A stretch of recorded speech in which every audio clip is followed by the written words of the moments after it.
isn't a place you'd expect to see the hammer and sickle paraded down the high street. The people united will never be defeated. And revolutionary slogans aren't what you usually hear. Not on a Saturday lunchtime, anyway.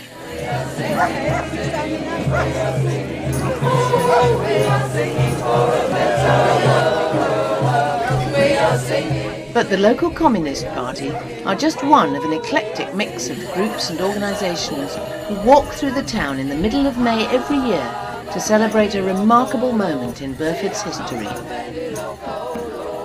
This is Levellers' Day, and it's been celebrated in Burford every year since 1975. Why are we doing this?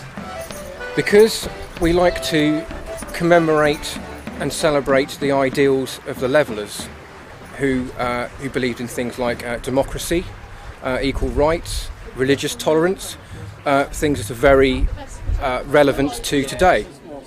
The Levellers had fought in the Parliamentary Army during the Civil War, but their democratic ideas alienated them from Cromwell.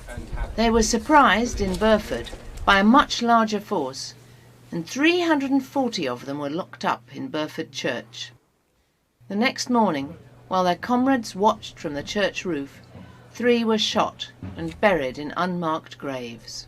The whole thing started because there were people who came here and thought this is a bit of history that no one's thought about and no one's thinking about. Well, I'm going to start with land, and particularly the justification for the enclosure of land, because I think that's how the discussion that we're having today relates to the discussion that was happening in the 17th century with the Levellers. Every year there is a debate on something we think that the Levellers would have been talking about today.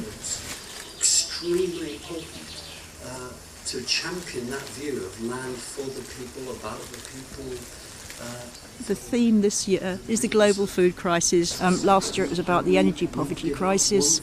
We've also had freedom of speech, all kinds of things we think that the Levellers would have been interested in. Fundamental agricultural questions about viability. It's food for thought. We come here and we get inspired and we find hope and we can enjoy ourselves.